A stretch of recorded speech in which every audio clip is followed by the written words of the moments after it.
Hello everyone, welcome back to my channel. আশা করি তোমরা সবাই খুব ভালো আছো। আমিও ভীষণ ভালো আছি। জানি না কেন আজকে খুব ইচ্ছা করলো তোমাদের সাথে একটা ব্লগ শেয়ার করব। আশা করি তোমরা টাইটেল আর থাম্বনেল দেখে বুঝেই গেছো। তো আগামীকাল হচ্ছে আমাদের কলাবিদ্যার প্রথম বসন্ত উৎসব। তো আমরা তো সবাই খুব ভীষণ এক্সাইটেড। তো ব্লগটা আমি আজকে থেকেই শুরু করছি এই জন্যে, কারণ আজকে আমাদের ফাইনাল রিহার্সেল আছে।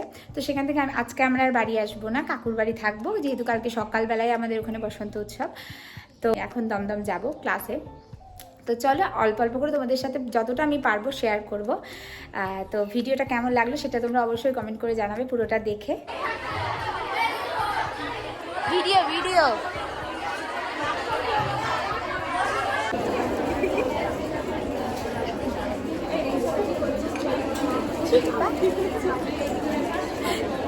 আমাদের রিহার্সেল করে হালাত খারাপ হয়ে গেছে।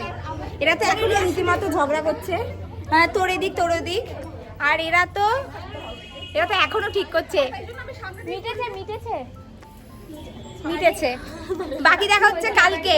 গাইস টাটা বলো। না না টাটা, দেখা হচ্ছে কালকে। টাটা। হ্যালো, গুড মর্নিং সবাইকে। তো মোটামুটি আমি রেডি হয়ে গেছি, আর হেয়ারটা বাকি আছে, আর জুয়েলারিটা পরবো, ব্যাস মোটামুটি রেডি। এখন ঝটপট রেডি হতে হবে। আমাদেরকে বলে দিয়েছে যে 9টার মধ্যে ঢুকতে হবে, তাই তাড়াতাড়ি রেডি হয়ে যাচ্ছি। তো চলো পুরোটা রেডি হয়ে নিই, তারপর তোমাদের সাথে শেয়ার করবো। মোটামুটি রেডি হয়ে আমি আর মা বেরিয়ে পড়েছি। এখন যাচ্ছি ব্যারাকপুর স্টেশনে, ট্রেন ধরবো। তো এখনো ফুলের মালা কিনতে হবে। মোটামুটি এতটাই রেডি হয়েছি, বাকিটা তোমাদের সাথে ওখানে গিয়ে আমি দেখাচ্ছি, কেমন পুরো ফাইনাল লুকটা ওখানে দেখাচ্ছি। আমাদের আজকে আমরা রেডি হয়ে এসেছি অনেক স্ট্রাগল করে, অনেক কিছু অনেক স্ট্রাগল করেছে। আরে দাঁড়া, এটা ওয়েদারের জন্য পাগল।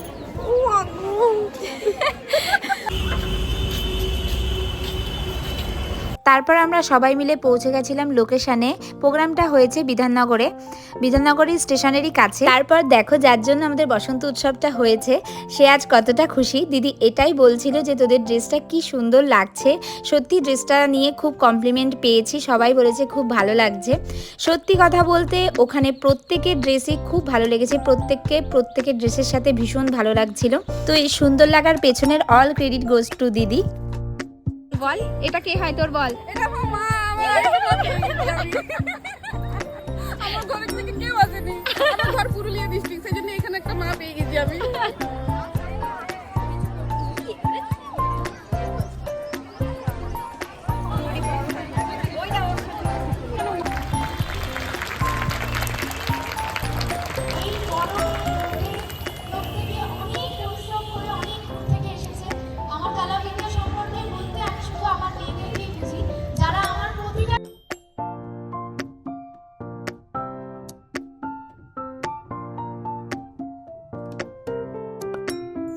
এখানে ভিডিওটায় আমি গান অ্যাটাচ করলাম না, তাহলে কপিরাইট চলে আসবে ভিডিওতে। এখানে কলাবিদ্যার প্রত্যেকটা স্টুডেন্টস মিলে আমরা ওরে গৃহবাসী গানে নাচ করেছি। অ্যান্ড তারপরে শুরু হয়েছিল মূল অনুষ্ঠান। আর প্রত্যেকটা নাচেরই ছোট ছোট করে অল্প অল্প ক্লিপ আমি তোমাদের সাথে শেয়ার করলাম।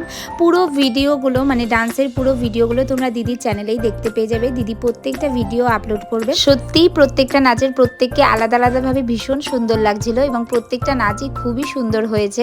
আমাদের গ্রুপের সবার সাথে এটা আমার প্রথম নাচ ছিল, কারণ দিদির কাছে নাচ শিখছি মাত্র 8টা মাস হয়েছে। আর সবার সাথে এত ভালো বন্ডিং তৈরি হয়েছে, মনে হয় সবাইকে কত আগে থেকেই চিনি।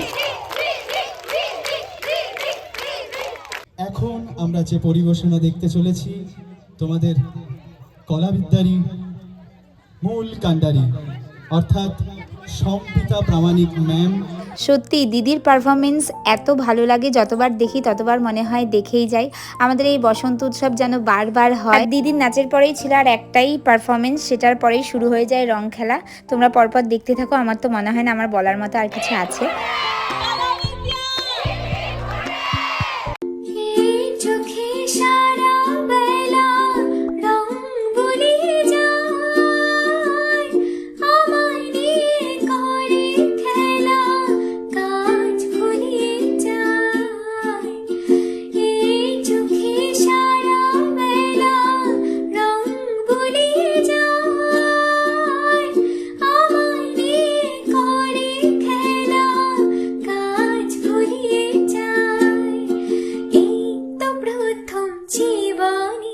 আজ হারিয়ে গেল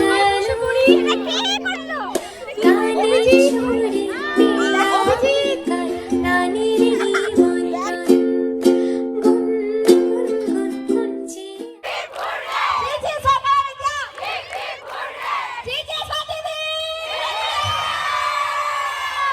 এই দেখো আমাদের এত গাইস আমি ভূত হয়ে গেছি, আমাকে সবাই ধরে বেঁধে রং মাখিয়েছে। এত সুন্দর আনন্দ করার জন্য থ্যাংক ইউ।